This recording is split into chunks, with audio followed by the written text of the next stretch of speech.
પોતાના સત્સંગી પ્રત્યે શિક્ષાપત્રીને લખતા થકા પ્રથમ પોતાના ઈષ્ટદેવ જે શ્રી કૃષ્ણ ભગવાન તેનું ધ્યાન રૂપ મંગલાચરણ કરે છે. હું જે તે મારા હૃદયને વિશે શ્રી કૃષ્ણ ભગવાનનું ધ્યાન કરું છું તે શ્રી કૃષ્ણ કેવા છે?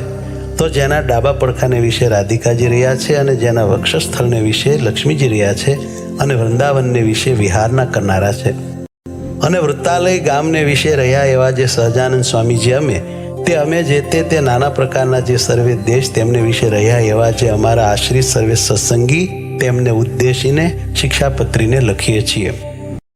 શ્રી ધર્મદેવ થકી છે જન્મ જેમનો એવા જે અમારા ભાઈ રામપ્રતાપજી તથા ઈચ્છારામજી તેમના પુત્ર જે અયોધ્યા પ્રસાદજી નામે અને રઘુવીર નામે જેને અમે અમારા દત્તપુત્ર કરીને સર્વ સત્સંગીના આચાર્યપણાને વિશે સ્થાપન કર્યા છે તથા અમારા આશ્રિત એવા જે મુકુંદાનંદ આદિ નૈષ્ટિક બ્રહ્મચારી તથા અમારા આશ્રિત જે મયારામ ભટ્ટ આદિ ગ્રસ્ત સત્સંગી તથા અમારા આશ્રિત જે સુવાસની અને વિધવા એવી સર્વે બાઈઓ તથા મુક્તાનંદ આદિ જે સર્વે સાધુ એ સર્વે તેમણે પોતાના ધર્મની રક્ષાના કરનારા અને શાસ્ત્રને વિશે પ્રમાણરૂપ અને શ્રીમદ નારાયણની સ્મૃતિઓ સહિત એવા જે અમારા રૂડા આશીર્વાદ તે વાંચવા અને આ શિક્ષાપત્રી લખ્યાનું જે કારણ છે તે સર્વે તેમણે એકાગ્ર મને કરીને ધારવું અને આ શિક્ષાપત્રી જે અમે લખી છે તે સર્વે જીવના હિતની કરનારી છે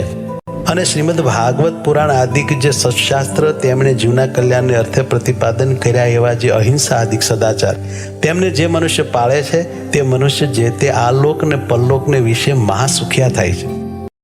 અને તે સદાચારનું ઉલ્લંઘન કરીને જે મનુષ્ય પોતાના મનમાં આવે એમ વર્તે છે તે તો કુબુદ્ધિવાળા છે અને આલોક ને પરલોકને વિશે નિશ્ચય મોટા કષ્ટને જ પામે છે.